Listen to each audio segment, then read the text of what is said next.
Começa agora o podcast Agro e Prosa com o jornalista Divino Ronaldo. Esse podcast tem por objetivo falar do agronegócio de um jeito descontraído, fácil e descomplicado. Com vocês, Divino Ronaldo e o Agro e Prosa. O meu entrevistado de hoje será André Amorim, que é mestre em Engenharia Agrícola e é gerente do CIMEGO. O CIMEGO é o Centro de Informações Meteorológicas e Hidrológicas de Goiás. E o tema da nossa entrevista será fatores meteorológicos que condicionam a produção agrícola. André, é um prazer ter você aqui, seja muito bem-vindo. Eu agradeço, Divino, sempre bom falar com você e sempre ver esse entusiasmo pelo agro, viu? Eu vejo sempre que é importante nós estarmos abordando, é a máquina, né, o motor, é a matriz, né, de recursos aqui no nosso estado de Goiás. E brincadeiras à parte, a gente sabe que a chuva ou ela traz pesadelo ou ela provoca mais ainda pesadelo no produtor rural. Então esse ano vai ser muito bom esse bate-papo, essa prosa nossa aqui, que o produtor rural vai interagindo, vai entendendo um pouco mais o que está acontecendo, cadê essa chuva que não caiu aqui, hoje o pessoal de Silvânia estava entrando em contato, Joviânia. Então, mas é para isso que serve o centro, né? Estar trazendo informação, e os amigos como o Divino e outros, né, meios de comunicação sempre têm colaborado conosco, agradeço de coração, de levar até o produtor rural essas informações, né? Ele mais bem informado é um produtor mais bem qualificado no mercado. Ele entra no mercado sabendo aonde ele vai pisar. E hoje, mais do que nunca, você tem que saber aonde você vai pisar, né, Divino? André, eu sou do tempo em que aqui em Rio Verde tinha um rapaz que era contratado para todos os dias, 2 vezes ao dia, ir à estação meteorológica, anotar os dados e enviar isso, salvo engano, para Brasília. Ele enviava. Ele fazia isso 2 vezes ao dia, inclusive era muito bem remunerado na época. E hoje a gente vê o quanto mudou, o quanto essa área da meteorologia avançou. Eu gostaria que você explicasse para a nossa audiência o que é o CIMEGO e qual que é o objetivo desse centro. Então vamos lá. Nessa reforma administrativa que nós tivemos, fazendo um rápido histórico, né? Nós tivemos aqui na atual gestão do nosso governador. Então nós criamos aqui o CIMEGO, Centro de Informações Meteorológicas e Hidrológicas do Estado de Goiás, logicamente com esse objetivo. Apesar de estarmos aqui na Secretaria de Meio Ambiente e Desenvolvimento Sustentável, nós trabalhamos com outras secretarias, CEAPA, nós trabalhamos com IFAG, FAEG, nós trabalhamos aí com os amigos da ProSoja, nós trabalhamos aqui também com o pessoal da Defesa Civil, Corpo de Bombeiros, que eu deixo sempre um grande abraço, viu, Divino? Nessa época, quando chove ou faz queimadas, é o pessoal ali da frente, né? A gente sabe que é um pessoal... É a turminha que trabalha, viu? Ali é de domingo a domingo e a gente tá junto, né? Sempre com esse trabalho junto à Defesa Civil e as Defesas Civis municipais também, que nos acompanham. Então, é um centro que nós trabalhamos com tempo, clima e hidrologia, ok? E nós também temos um trabalho com a qualidade da água e também com a qualidade do ar, que são elementos também que são impactantes. Inclusive, nós começamos a desenvolver um boletim, nós vamos avançar nesse item, que é um boletim para o produtor que irriga. Por quê? A água que ele usa, Divino, tem que ter uma qualidade. Ele não pode usar uma água que está, vamos colocar aqui, poluída, ou há algum outro elemento nessa água que ele vai colocar ali no seu pivô, ou algum equipamento de irrigação, que pode prejudicar, ele às vezes não está sabendo, e uma outra situação, ele está irrigando e suponhamos que essa água está muito contaminada, por exemplo, por coliformes, né? Traduzindo aqui, gente, o coliforme é aquele bichinho que vem em decorrência de esgoto, de fezes humanas, animais. Então, assim, isso é prejudicial ao plantio. Então, o CIMEGO tem trabalhado, né, nessa gestão, nós avançamos bastante. Ano que vem estamos aí com um plantel de estações, né, já entrando aqui nas estações que nós possuímos. Então, nós temos estações meteorológicas, nós compartilhamos dados. Então, hoje no estado de Goiás nós temos aí mais de 40, nós estamos aí em torno de 40 equipamentos. E nós vamos avançar agora com mais 40. Nós vamos dividir entre hidrológicas e meteorológicas, mas sim, vamos avançar e trazer mais números. Lógico que nós temos pluviômetros também, e esse número vai aumentando. vai para 60, 70 equipamentos que nós compartilhamos informação para trazer para o nosso amigo produtor rural. Então tem local que nós temos aí uma parceria, por exemplo, né, Divino, você acompanhou essa semana a Defesa Civil de Senador Canedo. Nós estamos fazendo um trabalho, nós cedemos os pluviômetros, nós temos aqui, caso tenha outras, né, quem está nos assistindo tenha interesse de participar do projeto Pluviômetro.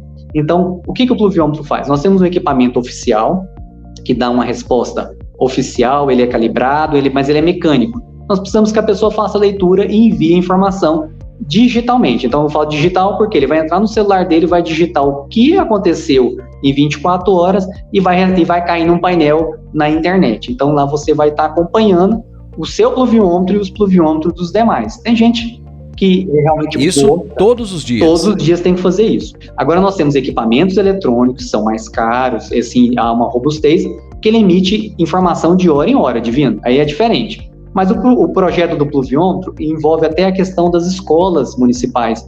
Por quê? Como você bem havia dito, tinha um rapaz que fazia essa leitura. Esse rapaz, Divino, você não sabe o valor que esse rapaz tinha ou tem, né? Eu espero que esteja aí por Rio Verde ou em outros locais. Observar o tempo é monitorar. E monitorar é registrar. Nós temos que registrar. Porque você chega aqui, André, Rio Verde choveu bem em dezembro ano passado ou choveu mal? Nós só temos um parâmetro, é a observação.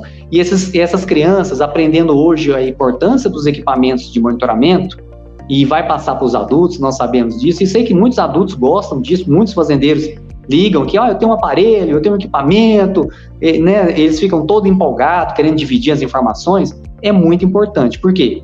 Nós temos parâmetros, nós sabemos, choveu um pouco mais, choveu um pouco menos, então isso é muito importante. André, o que é a agrometeorologia? Sim, a agrometeorologia é vamos colocar aqui uma situação que foi desmembrada da meteorologia, mas, logicamente, nós utilizamos informações climáticas, informações meteorológicas também, é onde a meteorologia você observa a questão física, né, do tempo. Então, você tem nuvens, você tem uma zona de convergência, eu vou falar uns nomes meio esquisitos aqui, mas todo mundo conhece o tal do corredor de umidade que traz chuva aqui para Goiás. Todo mundo sabe que vem umidade da região amazônica, né? A importância da região amazônica para nós aqui em questão de chuvas. Mas a agrometeorologia, ela unifica informações que são importantes para o cunho, né, da produção agrícola. Por exemplo, o nosso balanço hídrico é muito importante, né?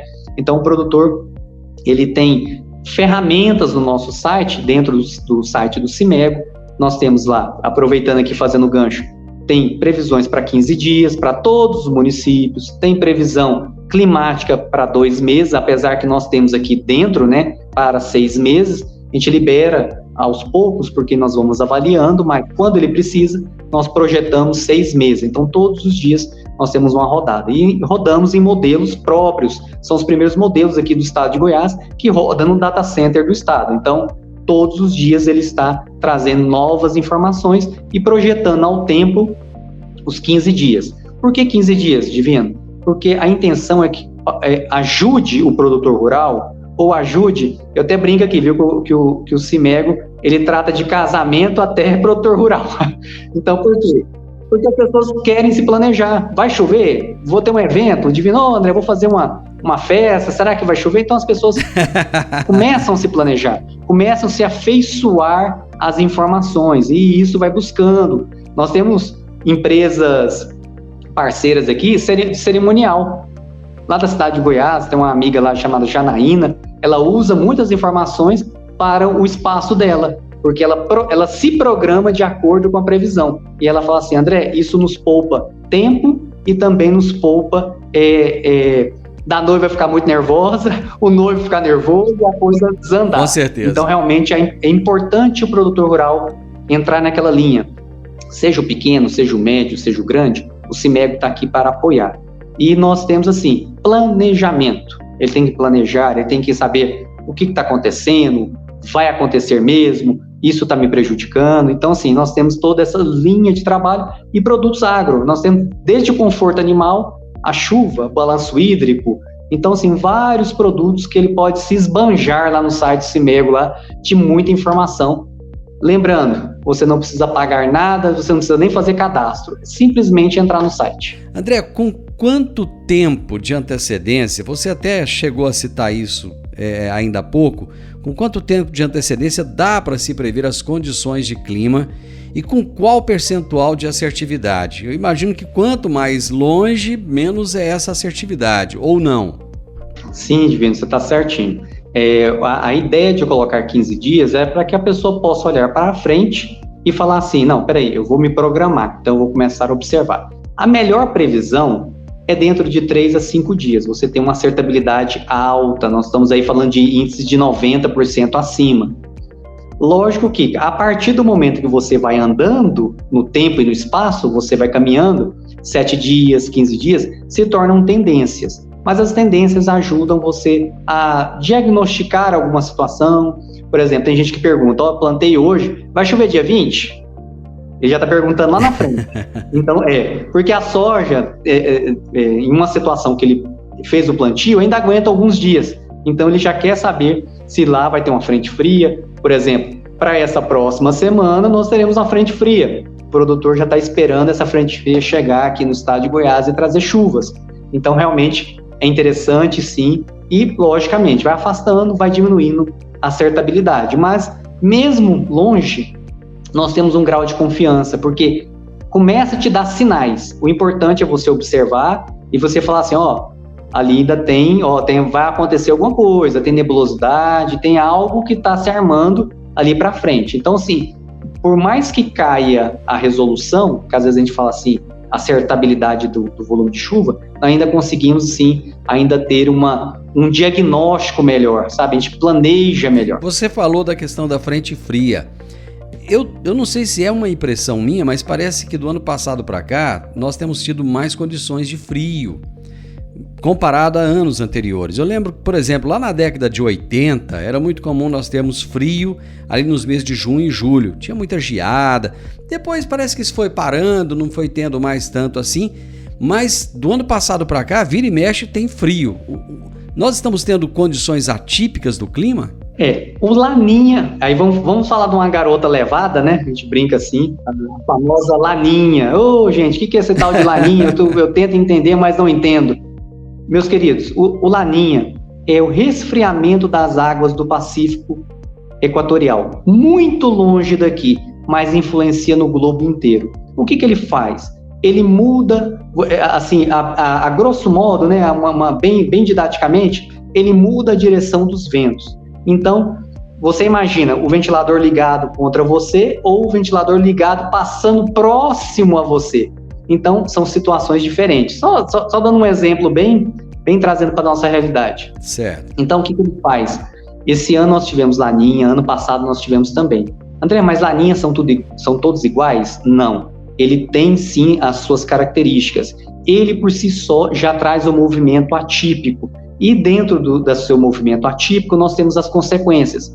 Por exemplo, nós tivemos aí, esse ano, recorde de frio aqui em Goiânia, por exemplo, né? Nós chegamos a 5, Rio Verde já está aí, eu sei que tem uma disputa aí, porque eu conheço o pessoal aí, fala assim, onde é que fez mais frio? Não aceito o Rio Verde ter feito mais frio que Jataí, aquela coisa toda.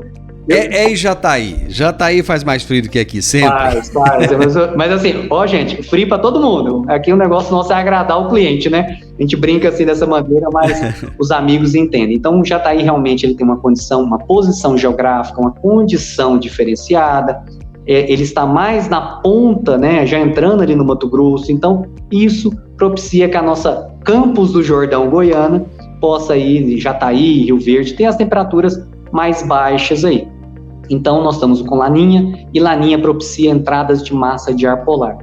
Divino, quanto tempo, né? Nós estamos olhando aqui em Goiânia, por exemplo, mais de 25 anos que não tinha uma massa de ar polar influenciando, porque ela não entrou com tudo dessa vez.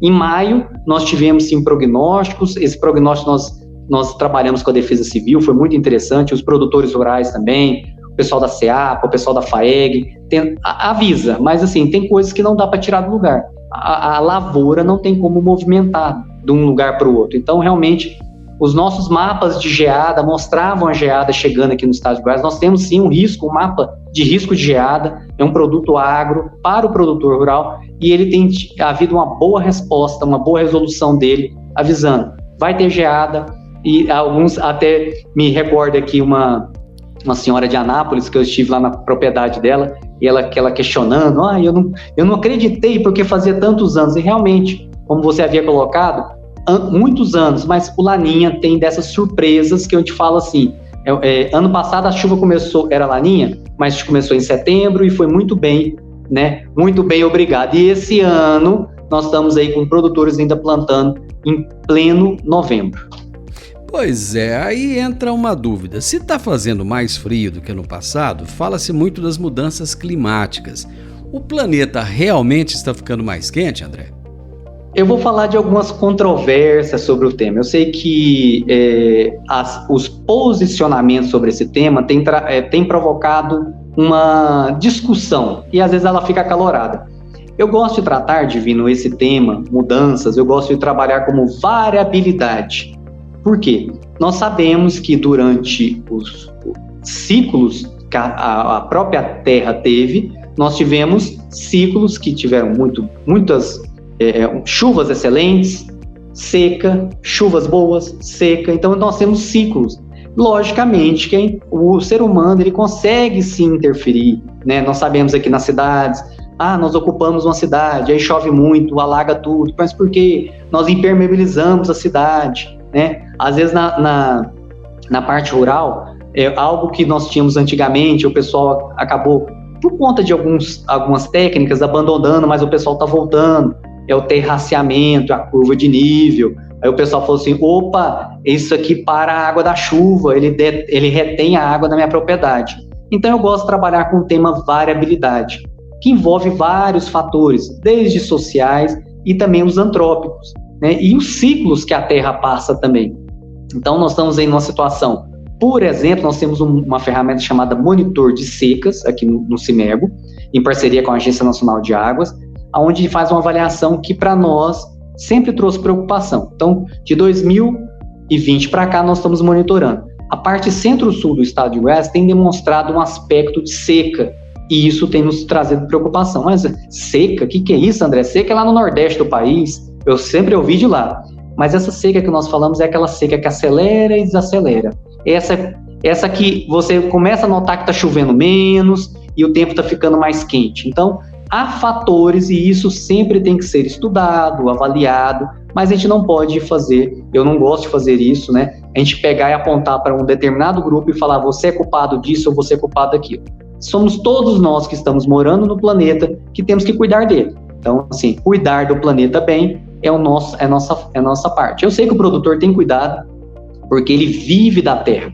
Então, ele sabe os impactos que isso causa. Quando chove muito, cai geada, granizo, destrói as plantações, isso dói, o produtor chora, a gente sabe dessa situação. Então, assim, nós estamos com um trabalho agora de sensibilização, de vamos plantar água, mas como é que faz isso?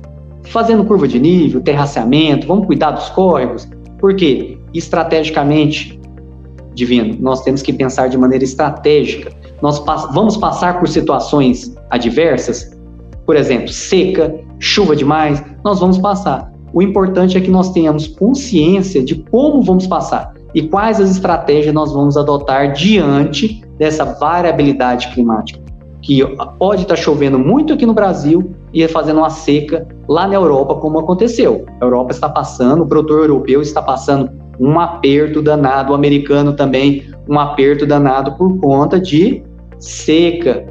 E eu falo assim, o brasileiro ele tem uma vantagem da criatividade, então nós temos que usar da nossa criatividade, da nossa inteligência, ter o barramento. É interessante ter barramento na propriedade? É interessante. Talvez eu perca um pouco de terra, mas eu ganho muita água. Então vamos começar a pensar um pouquinho nisso aí, mas em um outro momento a gente volta com esse assunto. Esse ano, o clima está mais favorável, se comparado a anos anteriores ou não, André, para a agricultura? Eu dou uma respirada aqui, viu, Divino? Percebi. O produtor, quando você fala assim, o produtor também dá uma respirada, ele respira fundo.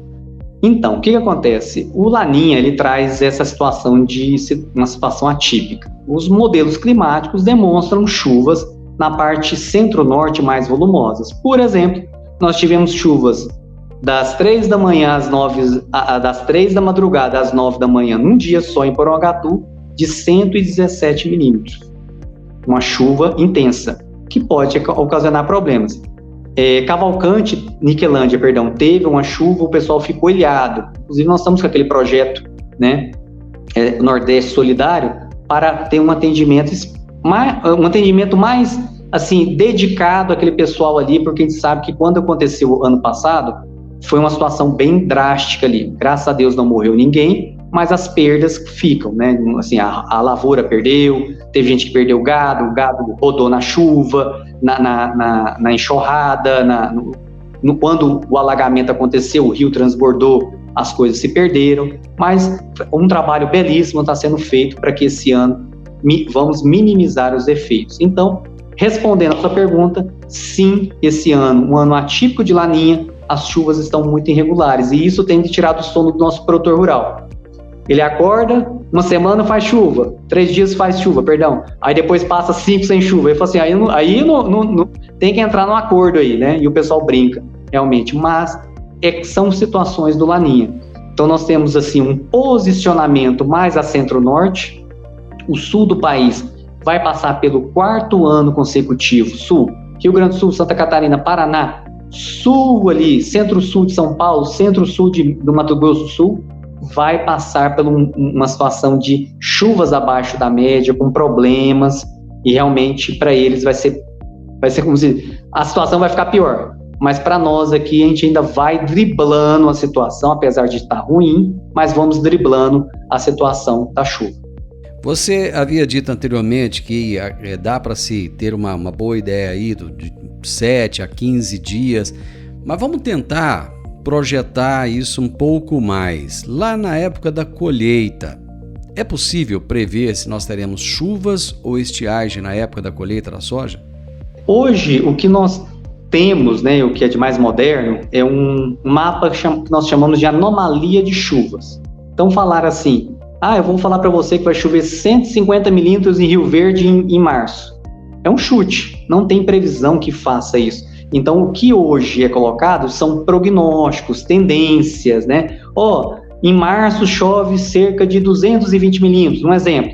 Então, nós vamos estar aí dentro da climatologia para a região sudoeste do estado. Então, são situações que nós, de maneira um pouco mais genérica, nós apontamos coisas que podem acontecer no futuro. O problema que está ocorrendo hoje é que o plantio tardio vai empurrar o produtor rural para uma outra janela que ele não poderia entrar. Aí é a janela da seca. Aí que está o problema, Divino. Então, quem está plantando hoje novembro, então nós temos novembro, dezembro, janeiro, fevereiro ele vai estar colhendo e vamos ter chuvas em fevereiro, porque os mapas demonstram chuvas até volumosas aqui no estado de Goiás, especialmente na parte centro-sul do estado. Aí depois março e abril, aí as chuvas já passaram. Então, realmente, e tem uns que ainda vão entrar, como se diz, quase que maio adentro aí, e realmente vai ser o que nós estamos observando, que não vou falar todos, né, mas para alguns produtores ou para muitos produtores, ele vai perder essa janela, essa passada para o outro período. Quando você planta o milho, aí vamos aí já pensar que não vamos ter que mexer com sorgo, mexer com milheto, mexer com uma cultura que utilize uma menor quantidade de água. Então, essa é a preocupação do produtor hoje, porque plantar em novembro, com chuva, mesmo havendo essa irregularidade, ele ainda consegue avançar. É interessante porque o produtor está tendo que buscar alternativas, né? Tanto é que Goiás se tornou o maior produtor nacional de sorgo, né? Justamente porque tem que se buscar alternativas em função, muitas vezes, da falta da janela para o plantio do milho, né? Sim, com certeza. Nós estamos sendo espremidos no tempo, né? Não sei se esse seria um bom, como se diz, um jargão, né? Nós estamos sendo espremidos pelo tempo. Então, realmente, as condições do tempo, apesar dessa variabilidade, de toda a previsão que nós havíamos colocado, né? Alguns apontavam, não, vai ter chuva no começo de outubro. E nós aqui, chuvas depois da segunda quinzena de outubro. A gente vem avisando, vem alertando, né? Essa situação. Mas a gente observa também que há situações que o produtor tem que começar a pensar. Por exemplo, pivô, utilizar pivô central, utilizar irrigação, mas uma irrigação eficiente, onde ele possa ter maior rendimento, melhor rendimento ali do seu plantio em outras épocas. Então, o produtor goiano, vários já são bem tecnificados, né, vamos colocar assim, ele tem buscado tecnologia, o governo, através do nosso centro aqui, tem propiciado informações, então, assim, são informações que para o que planta alface, viu, Divino? Ao que planta soja. A informação está aqui disponível para todos esses nossos parceiros, né, nossos amigos produtores rurais. Então, ele tem que criar novas técnicas. Às vezes, o ribeirão não vai ter muita água, mas ele tem que armazenar água na terra. Então, o plantio direto, a questão da palhada cobrindo, reduzir o número de queimadas no período de queimadas. Nós conseguimos, através de uma ferramenta aqui do Cimego, melhorar os prognósticos na questão da queimada. O monitor de queimadas do estado de Goiás, que nós lançamos aqui pela SEMAD, pelo Cimego, nós conseguimos que o produtor rural que tinha acesso, junto com o bombeiro, ele conseguia apagar o fogo mais rápido. Então, nós tivemos uma menor quantidade de áreas grandes queimadas esse ano. Fogo acontece, não tem jeito, o pessoal coloca fogo, aquela coisa toda. Mas nós temos que pensar em outras estratégias para vencermos esses obstáculos. Nós teremos, sim, uma variabilidade durante esse período. Essa seca, se você perguntar para mim, vai parar agora, vai parar amanhã? Nós não temos a resposta dela, porque são fatores climáticos. A gente está falando de mundo, não é uma coisa que está atacando só Goiás, tem atacado o planeta todo. O planeta está interligado, né? É aquela velha história, né? Se uma borboleta bate as asas lá na China, isso pode ocasionar algo muito grande aqui. André, show de bola, show de informação. Com certeza esse é o nosso primeiro bate-papo de uma série de outros que virão. E o produtor, mais do que nunca, precisa dessa ferramenta que vocês têm na mão. Parabéns e muito obrigado. Ô Divino, eu que agradeço esse espaço aqui. Quero falar para o produtor, você tem um amigo aqui também, o André Amorim. Nós estamos aqui no Centro de Informações Meteorológicas e Hidrológicas do Estado de Goiás, buscando uma melhor informação para um amigo produtor rural. Vamos ter novos produtos aí, viu, sendo lançados. Eu vou depois passar para o Divino. Então, assim, produtos bons aí, risco agroclimático para algumas culturas. Então, realmente são produtos que vão auxiliar aí e dar um apoio ao nosso amigo produtor rural, que ele pode contar sim conosco aí para essas situações. Meu amigo. Tanto na seca como na chuva, nós estamos juntos. Grande abraço para você, muito obrigado, viu? Eu que agradeço, Divino, um grande abraço a todos. Tchau, tchau. Hoje eu conversei com o André Amorim, mestre em Engenharia Agrícola e gerente do Cimego, que é o Centro de Informações Meteorológicas e Hidrológicas de Goiás. E o tema do nosso bate-papo foi fatores meteorológicos que condicionam a produção agrícola. Você ouviu o podcast Agro e Prosa. Se gostou, compartilhe, recomende e nos siga nas diferentes plataformas de podcast.